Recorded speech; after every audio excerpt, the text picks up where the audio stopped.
Welcome to another episode of the Rule Classroom. At the Rule Classroom, we attempt to teach you how to invest, not merely tell you what to invest in.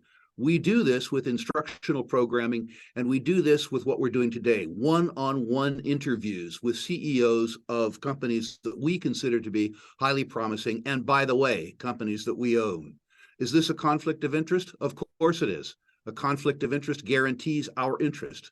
For the record, I'm a large shareholder of Sovereign Metals, today's interview. Should you be? That's up to you. But it merits your attention. It's a company that I know well enough that I can conduct an intelligent interview.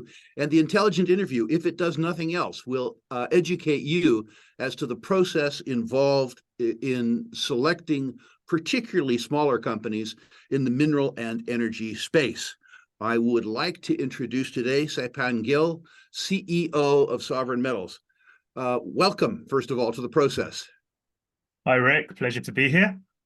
Let's begin by having you just give people a very brief 3, 4, 5-minute overview of Sovereign Metals. What is it? How big is it? What's the market cap? How much cash do you have? How much cash, if any, do you need? Sure, easy enough. So Sovereign Metals is listed on the Australian Stock Exchange under the ticker SVM and on the AIM exchange in London under the ticker SVML. We have a current undiluted market capitalization of about £129 million or 234 million Australian dollars. We have about $40 million of cash in the bank. We trade at a price of 41.5 cents in Australia, which equates to about 23p here in London. What do? We are developing the Kasia rutile graphite project in Malawi. Before that all confuses everyone, Kasia is a tier 1 deposit hosting 2 critical minerals for which China is currently the dominant supplier into the world markets. Kasia is the largest known rutile deposit. Rutile is the highest grade, purest form of titanium that is found naturally. And it is also the second largest flake graphite resource globally, with graphite, as many of you are aware, being one of the largest components of a lithium-ion battery, which then feeds into the electrification and decarbonization sphere. We're targeting to become the largest producer in both rutile and graphite outside of China. We're also targeting to become the lowest cost producer in both those minerals, with an average annual EBITDA per PFS, which we had completed towards the end of last year, of about $415 million per annum. That's for an initial 25-year mine life. Over those 25 years, we would have mined only 30% of the resource. So that shows the size and the scale of the resource. We have also looked at doing the PFS in a fashion that keeps Kasia sustainable, as well as scalable, and envisaging the lowest carbon footprint rutile and graphite products globally. We have the help of a strategic investor in the form of Rio Tinto. Rio Tinto acquired 15% of Sovereign Metals in July 2023 for $40 million, which will advance us through the DFS. And let's focus on the last thing you said.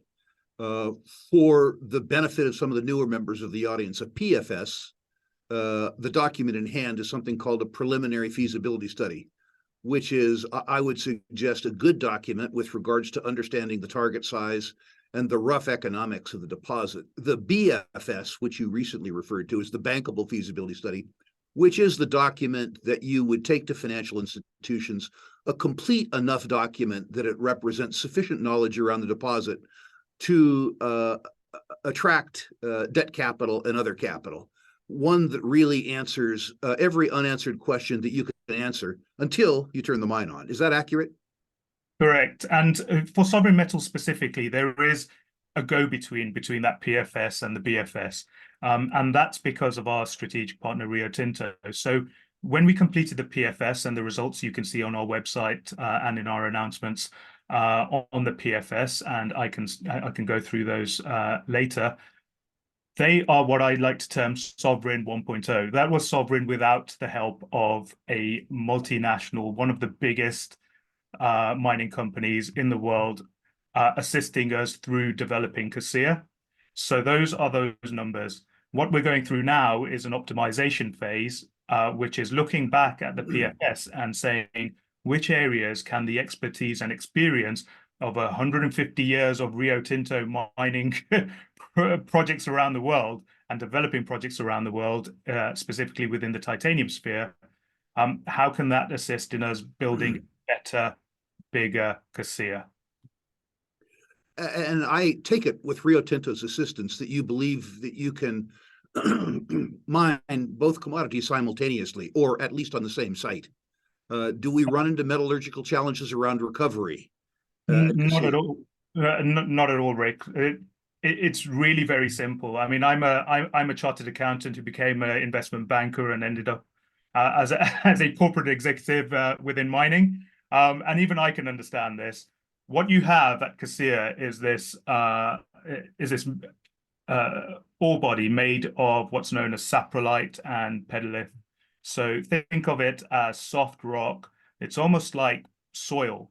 And within that soil are grains of rutile, are grains of the flakes of graphite. And all we are doing is scooping that stuff up and taking out those grains of rutile and graphite in a very conventional, very well-known physical process.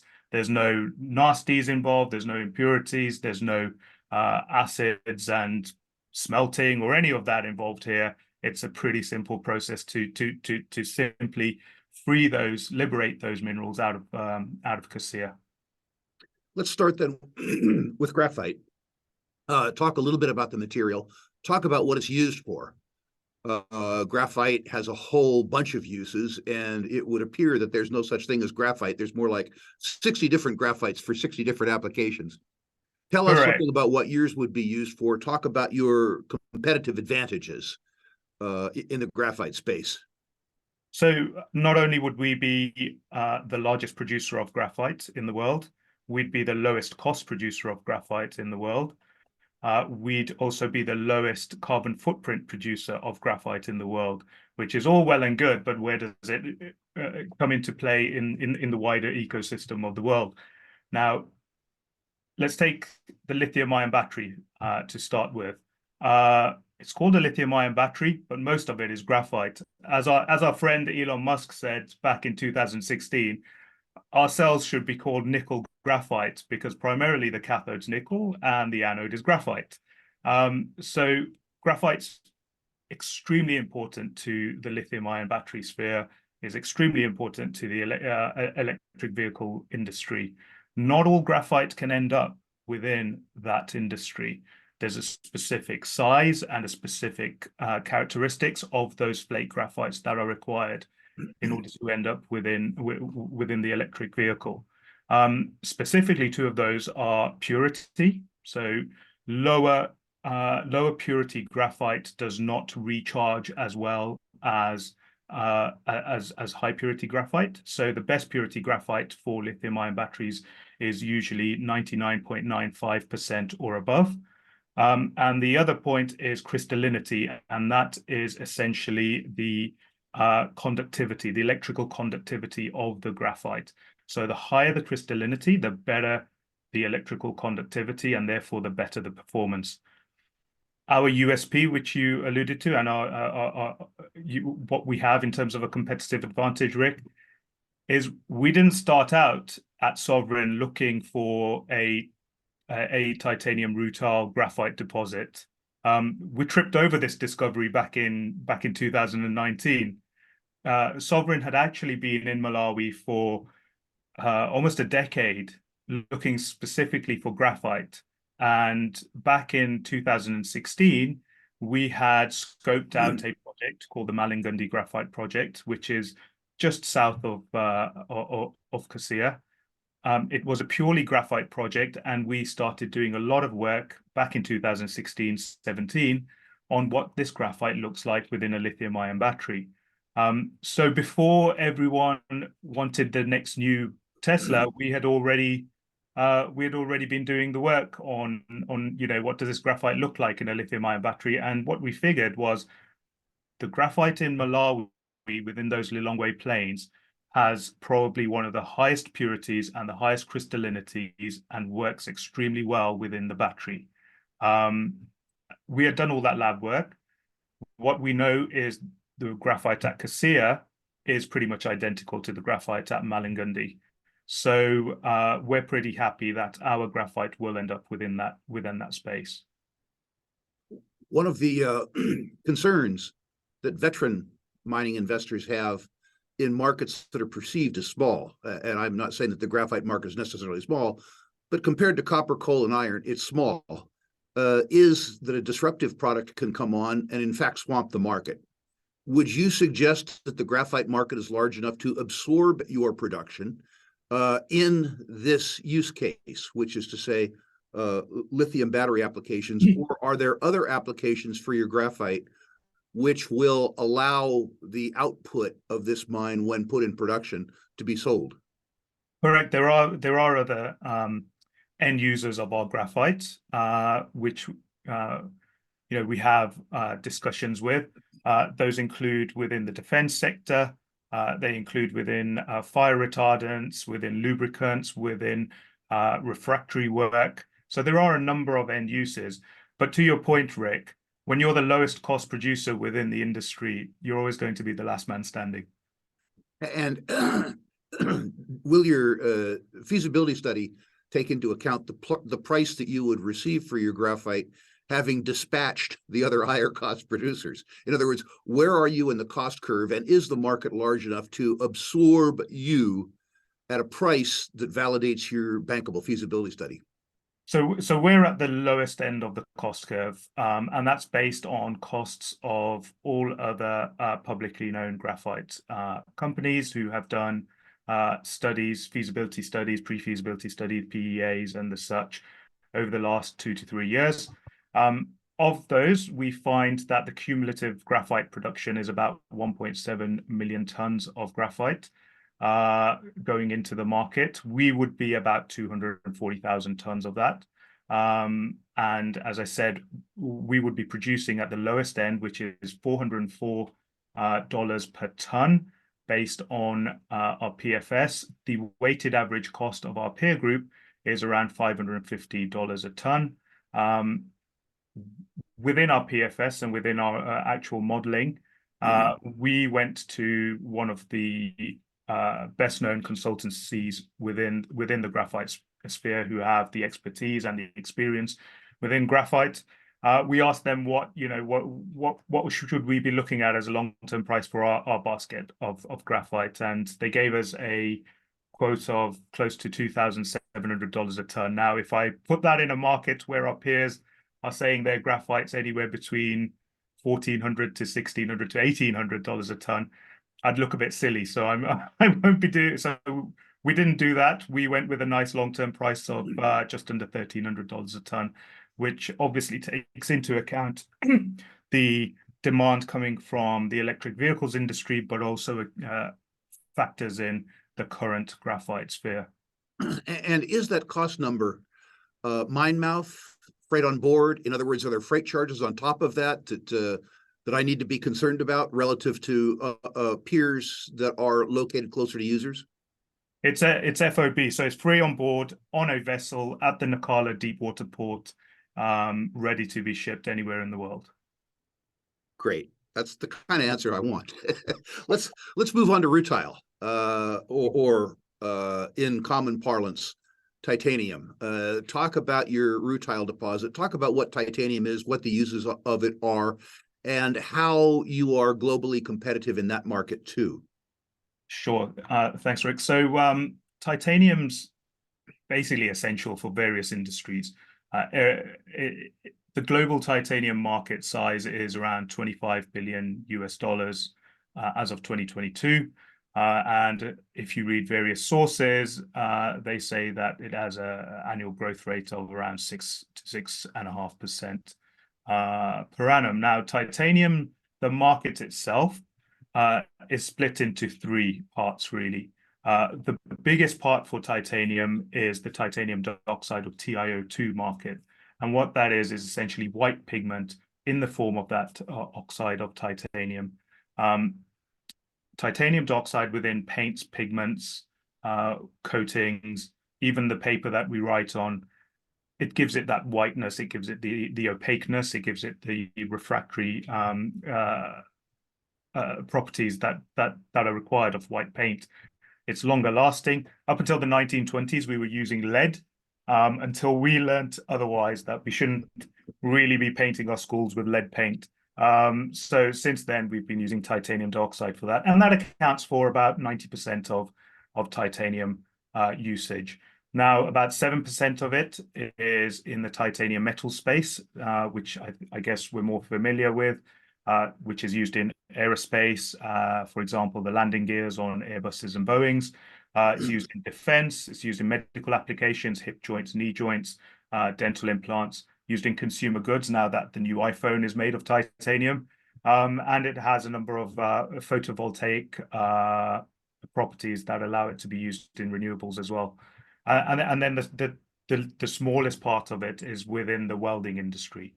And that's specific to the type of titanium we have, which is rutile. And rutile is used used as welding electrode fluxes. So as long as mankind is, or humanity is deciding to stick two pieces of metal together to build something, we'll be needing plenty of rutile. Talking about rutile, so that's titanium. Rutile is the highest purity titanium metal. The issue is there's not enough of it on the planet, and 95% of the world's titanium is derived from a lower purity mineral called ilmenite. Now, ilmenite is anywhere between 40 to 60% titanium dioxide being that commercial part of the mineral.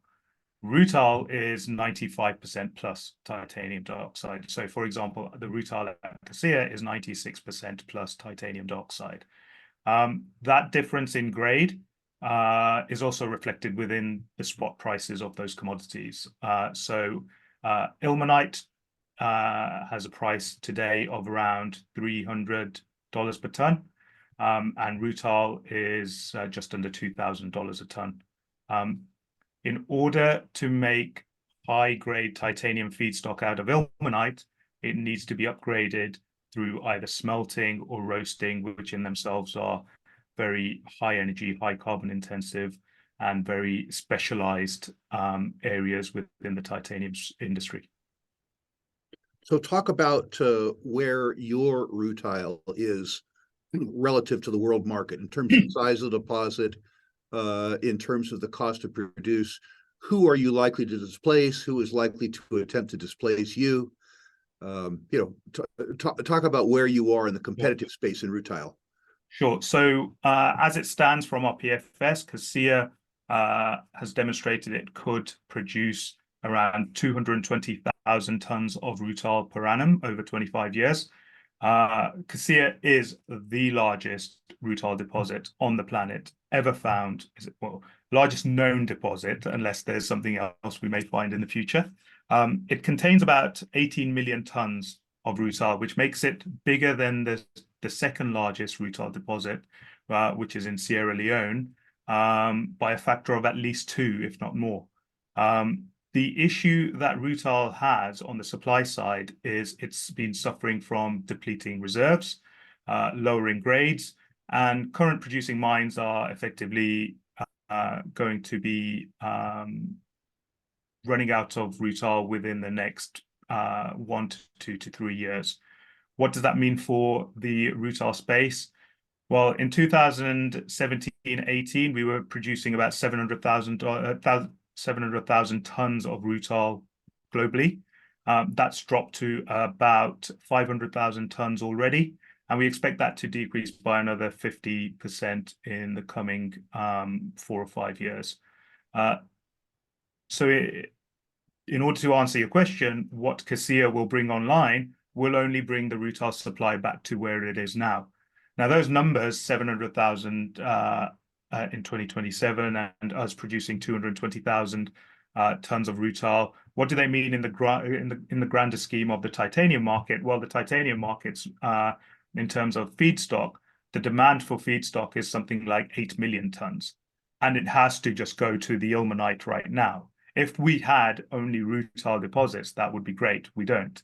We have to make use of the more abundant ilmenite, but the fact that we have found this rutile deposit, and given the scale of it, make no mistake that anyone who would operate CASIA would be the market leader within the high-grade titanium feedstock space. And just to satisfy this cynicism of a large shareholder, is the lower purity titanium after processing cheaper to produce than your rutile? In other words, is there some bug in the ointment that's going to bite me 7 years from now? It's cheaper to produce. It has been cheaper to produce.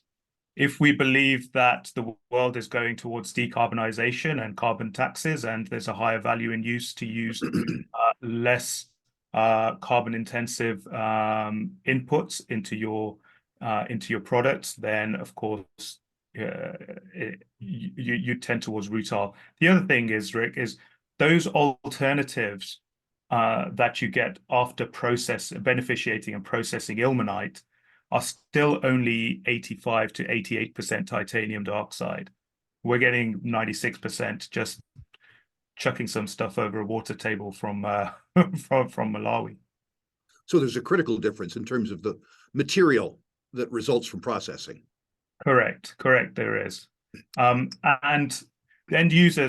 ultimately end users like to use a mix which works best for their end product. So they will use some of the lower grade mixture within there, but knowing that they have a specific high grade means that there is less waste, there is less use of any harmful products that they may use within their own production. Let's move on to Malawi. I have had a good experience in Malawi, which is to say I was, as you know, an early shareholder in Paladin, participated in a wonderful discovery there and a wonderful ramp up there. And I regard it as a good jurisdiction for mining, among other reasons, because they need mining. Some of the people listening to this will never have spelled Malawi before. And there is some skepticism, of course, around resource nationalism and frontier markets, the lack of infrastructure, that type of thing. So talk to me about Malawi, talk to me about your experiences in Malawi, and talk to me about why you're at least relatively comfortable with the prospect of spending hundreds of millions of dollars there. So for those who don't know where Malawi is, it's within the southeastern area of Africa. It is sandwiched between Zambia and Mozambique. It's a small country. A third of its surface area is actually covered by water, which is Lake Malawi, which is a beautiful place to go on vacation. But it's a very poor country, Rick, and it's something like the 9th poorest country on the planet. Yet it's a populous country with 18 million people there, and a well-educated country with decent infrastructure, hydropower, for example, and decent roads. You know, it takes 45 minutes from the capital to CASIA to our project on one single road, which is as easy as driving on carpet. But look, we see Malawi as understanding all those factors, understanding the importance of CASIA. And as you rightly said, mining is one of their focus areas. So Malawi put together an economic development strategy, and part of that strategy was to attract outside investors into Malawi in order to essentially take Malawi away from foreign aid and having to basically take foreign aid as most of its GDP and move into a more self-sufficient economic development part of its life. And in order to do that, the economic development strategy focused on attracting investors to 3 sectors. Those are agriculture, tourism, and mining. So agriculture makes sense because a lot of tobacco, a lot of macadamia nuts are farmed in Malawi. tourism, because of Lake Malawi, there are a number of resorts, a lot of influx of tourists who like to go to Lake Malawi, as well as the plains. And then mining is lagging behind those, I would say. But look, we're trying to be the vanguard in that, and bringing Rio Tinto on board, who were happy enough to put a $40 million chip on Malawi, was testament to their due diligence in country and what they thought of the country. In terms of them helping us and how they see CASIA developing, I mean, the importance of the mining industry, a good anecdote is that when we completed the PFS, we were asked by the Malawian government, what are the hurdles you are seeing? Why can you not advance this project any quicker than you have been? Not that we haven't done quite well in advancing it in quite an accelerated pace. And we said it would make sense if we had a one-stop shop to go to deal with all governmental issues. And within a day, they had constituted what they call the Interministerial Product Development Committee for CASIA. And what that provides us is, rather than our guys on the ground having to go to the Ministry of Mines and asking for one thing, then going to the Ministry of Land and asking for another, and then going to the Ministry of Finance and making sure that all of those guys are talking as well, we enter one room where they're all sat together, and their key focus is to provide us with what we require to advance CASIA through the DFS, through the permitting phase, through the ESIA, and everything else that it requires in order to get to production. Let's talk now about your nominal partner, Rio Tinto. Who Sure. are they? Why are they important? And what is the relationship between you and they? Sure. So Rio Tinto, for those who don't know, is one of the two world's largest mining companies. Rio Tinto has been around for the best part of 150 years. It is listed in the UK, the US, and in Australia, and any given day, it has a market cap of around 110, 120 billion US dollars. It has an underlying EBITDA in 2022 of $26 billion. It operates in 35 countries and has well over 50,000 employees, servicing well over 2,000 global customers. So Rio Tinto is less of a company and more of an entire ecosystem within the mining space. They operate within the titanium industry. So Rio Tinto Titanium is the world's largest titanium slag producer. Now, titanium slag is one of those beneficiated alternatives to rutile, which I mentioned. Rio Tinto produced about 1.2 million tons of titanium slag in 2022. It has operations within the titanium space in Richards Bay Minerals in South Africa, Madagascar Minerals, obviously in Madagascar, and within Quebec at Rio Tinto Iron and Titanium. So that's its part in titanium. The battery minerals space, we are the only exposure Rio Tinto has to graphite. Although Rio Tinto does have a battery minerals division, which was set up in 2021. Since then, that division has signed a number of global MOUs with major OEMs around the world for joint development of a more sustainable and secure supply chain for battery and low carbon materials. Those are with car manufacturers such as BMW, Ford, and Volvo. Our deal with Rio Tinto consummated in July 2023, when Rio Tinto bought 15% of the listed shares of Sovereign Metals. That initial investment of $40 million will help us advance the DFS. Rio Tinto has an option to increase by an additional 4.99% to 19.99% at a premium to what they initially came in. That 19.99% is essentially governed by the Australian takeover rules. Above that point, Rio Tinto would have to make a bid for the entire company. the highlights around our investment with Rio Tinto is that they will help us with qualifying our graphite specifically for the lithium-ion battery space. If we were to look at mine construction funding, they would assist us with that. Post the DFS, Rio Tinto have an option to become operator of Cassia on an arm's length basis. They also have, at that point, marketing rights over 40% of the annual production of all products coming out of Cassia. Now, that's a very nice to have for them, but that only lasts for 180 days post the announcement of a DFS. At that point, all those rights fall by the wayside. When you say they fall by the wayside, they have to exercise some agreement to acquire those rights, or they only have rights for 180 days? So they only have those rights for the 180 days. That is an option, and the expiry is post 180 days of DFS announcement. Does the agreement, or do your agreements with them, suppose that in addition to 19.9% of sovereign, that they develop an equity holding in the deposit itself? So they have a right of first refusal on the at the project level, as well as at the topco level. If they were to, now you'd have to look at Australian takeover regulations, how that would work. But essentially, they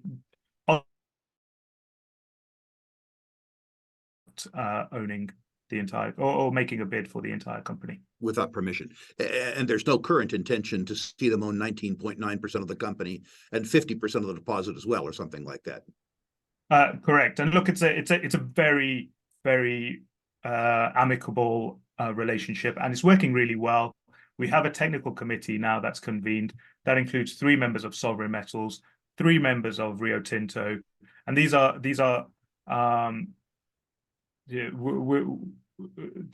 quite senior leadership members within Rio Tinto. And the idea is that technical committee tends to the scope of the DFS and execution of the DFS. The nice thing for us is we have casting vote on any agreements within that technical committee. For the people listening to this, I've come to love these agreements. There is no way in the world that a company the size of Sovereign could afford, within its own corporate wrapper, to have the sort of cast of expertise that you see in Rio, in geology, in engineering, in beneficiation, in markets. I know when I've been invested in companies that have joint ventures with majors, and I walk through the majors' offices, and I see 200 geoscientists there, and I know that they are indirectly working for me, but they're not on my payroll.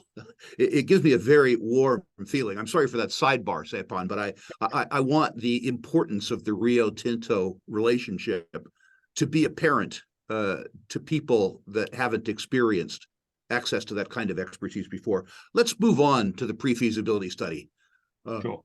to where the rubber meets the road.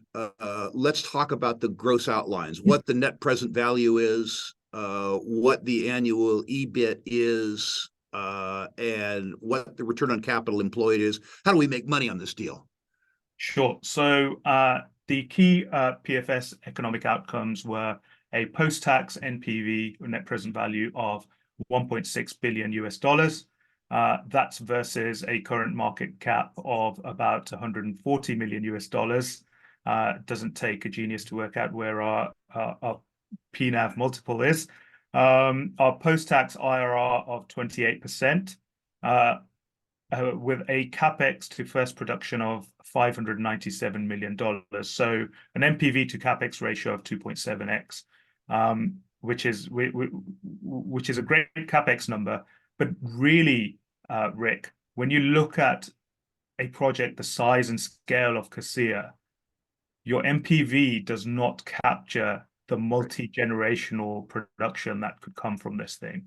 We've only modeled 25 years into our PFS, and that only extracts 30% of the mineralization within the ground. We have another 70%. We have another 2 PFSs to go minimum within Cassia. So what I like to get investors to look at is the average annual EBITDA of this project, which is close to $415 million per annum as an average over 25 years. So for the listener, you need to understand that the net present value calculation takes future cash flows and discounts them, and then adds back a residual. The important thing to note with a deposit with a nominal 25-year reserve life, but really a 75-year reserve life, is after you have used up the net present value, you restart the clock with the same number that you started with. A net present value calculation at a 10% discount effectively means, from the point of view of the study, that any cash flow that occurs after year 9 is valueless in net present value terms. But at year 9, you restart this one with the same number that you started with. And again, as a sidebar to investors, what you need to understand is that ultimately a deposit this size acquires strategic value. If it sells, it will sell at a premium to net present value because the users understand the critical importance of a deposit of this size and scale. Does all that stand to reason, Sapan? Yeah, look, I think I mentioned it before, but whoever operates CASIA, as I said, would not only be the biggest player within the high-grade natural titanium feedstock arena, they'd also be a major player within the lithium-ion battery space, just by de facto being the largest, lowest cost producer of graphite as well. Bearing in mind that up until recently, we used to look at graphite as a byproduct.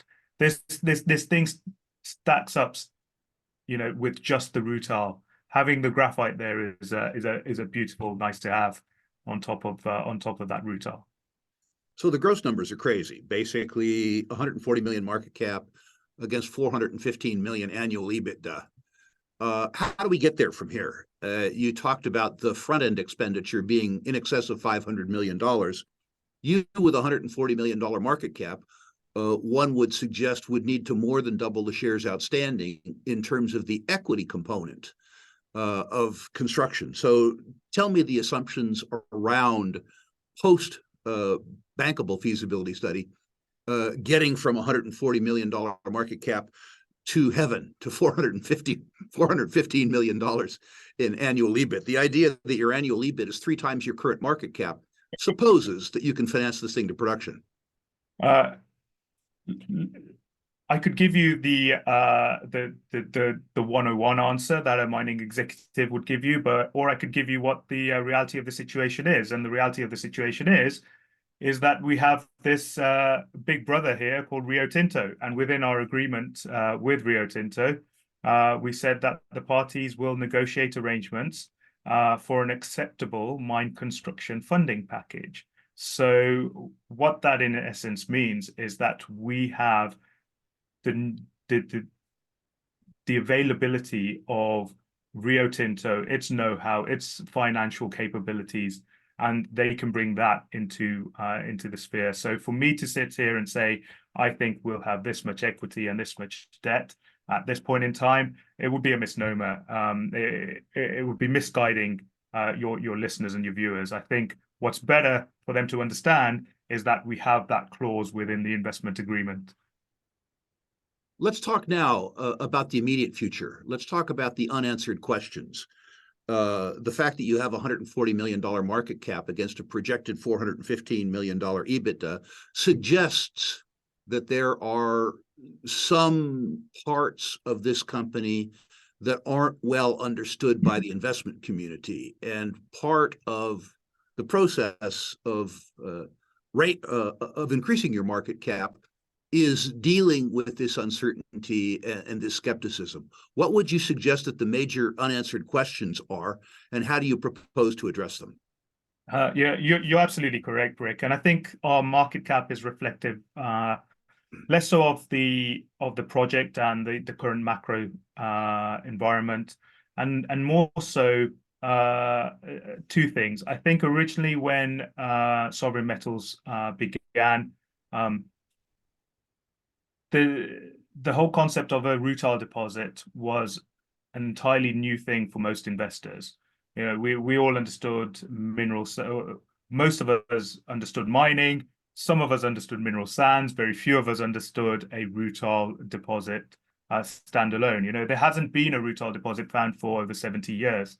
It's a bit like if we were only mining gold as a byproduct of silver mines, and then someone turns up one day and says, "Hey, I found a gold mine." Not only is it a gold mine, it's the biggest gold mine ever found. That's essentially what we're looking at with this rutile deposit. So getting investors to understand that rutile, when we say rutile, we are essentially saying the highest purity, the highest grade feedstock that goes into the titanium industry, is one thing. On top of that, then it's not just a rutile deposit; it has this graphite in there, which is just completely unique and unheard of. And it's the market hasn't really captured the fact that graphite is the biggest component within the lithium-ion battery space yet. I think when they do, then graphite will have its time in the sun. Overlay that with, as you well mentioned, being in Malawi, which is a location which isn't known for its mining, is probably unknown to most people, and then having to educate the market on that. Now, all that education, and I'd probably say it's really sits with the company, was not done for some time because we were busy doing a PFS, building out the CASIA, and bringing on Rio Tinto. Now that those pieces of the jigsaw are in place, we are very much building out an owners team and a corporate wraparound, which really resembles the market cap that we should be, and we will be educating investors on all fronts and keeping them up to speed on all fronts within the investment space. So is my hearing correct? Are you suggesting that in terms of unanswered technical questions, there are none, that the nature of the market capitalization relative to the net present value has more to do with the investment community's lack of knowledge around graphite, rutile, and Malawi? Or am I wrong? Are there technically unanswered questions or questions around finance that can be answered in the bankable feasibility study that will cause people to approach the company with greater certainty? I think technically, we've done the test work. We're doing some bulk test work, which should give the market some a better understanding of what our products look like and the kind of prices that they can attract in the markets. The processing of this deposit is very simple. It's a very sustainable operation. We're not having to build any infrastructure around it. You know, we are already connected to the deepest deep water port in Africa. I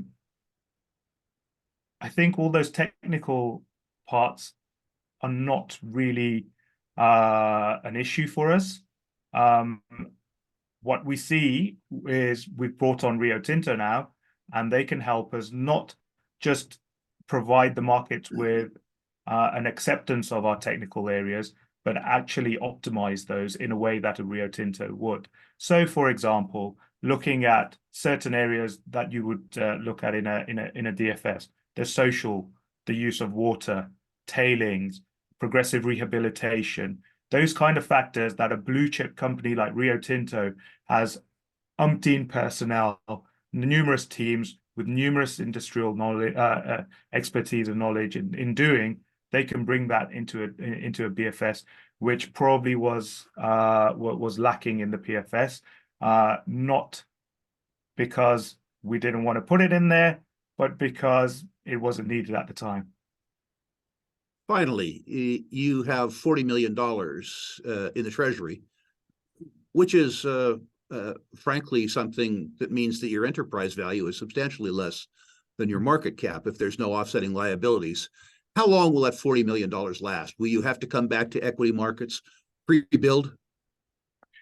So we have the $40 million, which should help us advance a long way to the DFS.